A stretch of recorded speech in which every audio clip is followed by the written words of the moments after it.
When something is important enough, you do it even if the odds are not in your favor. There's a 3700X in here with 16 gigs of RAM, 1 terabyte NVMe, and I mean, I guess if you can see there, GTX 1080.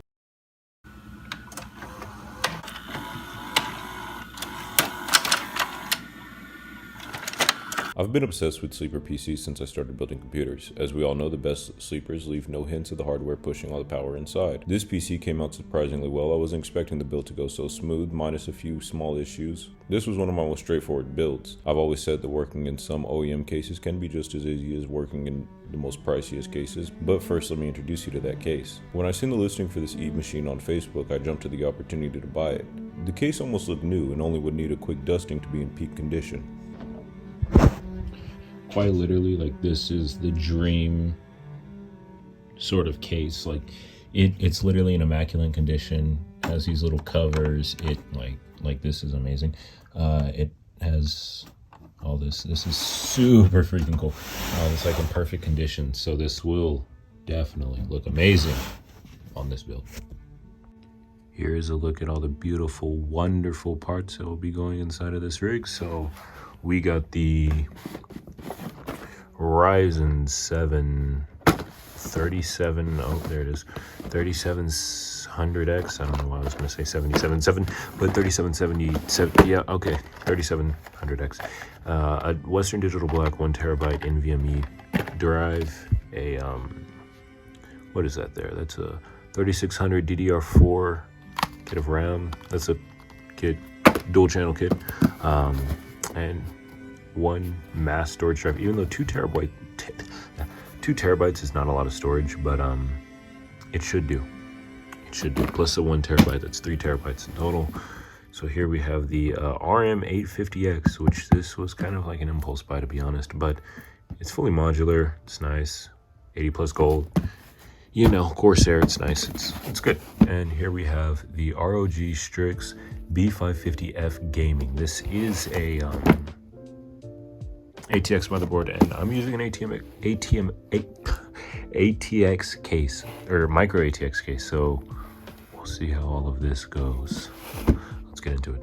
So yeah, this is micro ATX. That could be a problem in the build. That could definitely be a problem, considering the fact that the board is ATX, and we'll just see, you know? And if it doesn't work out entirely, then we'll figure something else out, right? Right? Give and let give. Everyone, look at what we just got in the mail today, so we can finally begin to work on the sleeper again. Let me just, okay, no, I'm gonna open this and I'll come back.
So apparently, like halfway through the build, my camera just stopped recording. So yeah, we lost all that footage, but it was a time lapse anyway, so it's not like you guys really mind.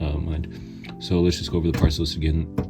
There's a 3700X in here with 16 gigs of RAM, 1 terabyte NVMe, and I mean, I guess if you can see there, GTX 1080, RM850X, I don't know.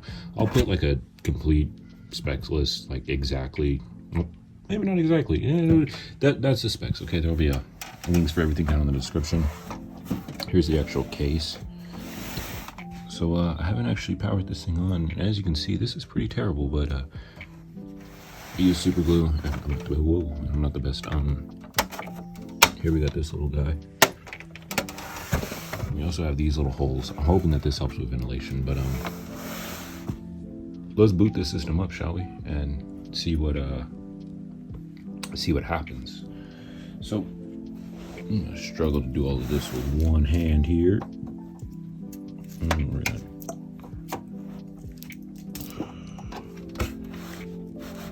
Okay, here we are, and then let's get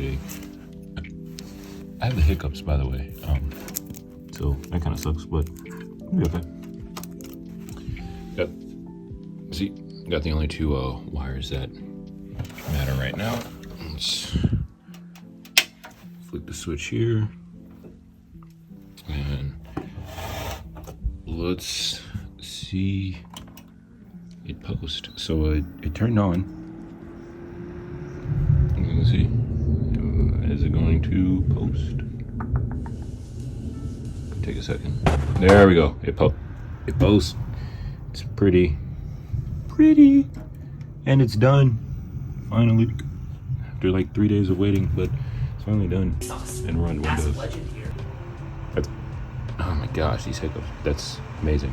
Thank you guys so much for watching. If you enjoyed, you can leave a like, and if you didn't like, you can leave a dislike, and tell me what I did wrong in the comments. If you want to talk to me, you can leave a comment in the description. Thank you guys. Goodbye.